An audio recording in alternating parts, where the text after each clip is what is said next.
Hi, this is the Unit 7 video discussion. So how will what you learn in this course modify your project? So basically, I got to start out with one. I want to start using purchase orders, or POs for short, for all of our purchasing contracts between our vendors, our suppliers, and just to order supplies that we need to fulfill our SCI project. So pretty much a PO is when a vendor submits a quote and the owner or the party that has the power to make that purchase reviews it, make sure that the scopes align. And if they do and they like the price, they'll give that vendor a purchase order, a PO. Most of them have like a net terms, like say net 30, net 60, net 90.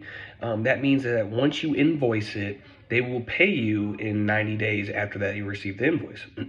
But if you do larger projects, say like, for example, over $100,000, be any dollar amount really, but you can do progress payments and they'll pay you every that progress still 60 days after. So say you have a schedule that's a year long and you progress every month. Once you do that first invoice, you're not going to get paid for almost another 2 months afterwards. So you really got to figure it out, because cash flow is king when it comes to running a business. And we also need to use the correct contracts for our vendors. And usually, to be honest, purchase orders are pretty easy. What type of updates will you make based on what you've learned in this course and based on the additional work and an unexpected event? So basically what happened was our unexpected event was a snowstorm that hit our corporate office, basically made monster delays for all of our employees to be able to finish their tasks. It pushed our overall schedule back 4 weeks. So basically that's the critical path. The critical path got pushed back 4 weeks, and the other activities, we had days afloat. So we had maybe some activities that had a month that it could go back and forth and have play. And then we had some projects or activities that only had 3 or 4 days afloat. But critical path is the activities that need to go exactly step by step in line for the project to move smoothly and to finish.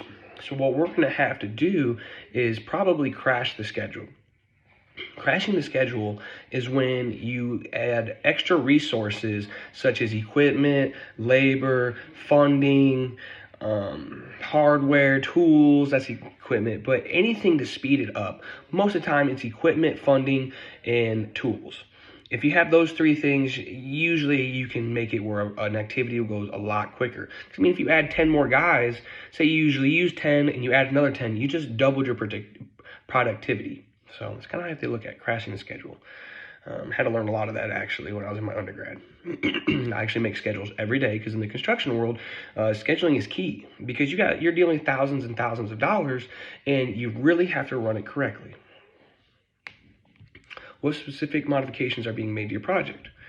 We're adjusting the schedule. We have to crash it. We're going to start using our days of float that we have on activities, and you can move days of float to different activities that have it. Like if you have an activity you have 21 days of float and you have an activity that's 7, you can take the people that you put for those 21 days and push it over to 7 and try to balance them out to an even 12 days.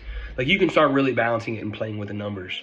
Usually Microsoft Project or P6, Primavera 6 are softwares that companies use for this.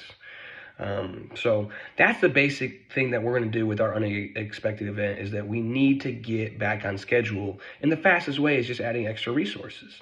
And once we do that, then we can actually use our business and start making a profit. Because if we can't use our business to sell services to our clients, then we have no money, no revenue coming in. But that's it. Thank you so much.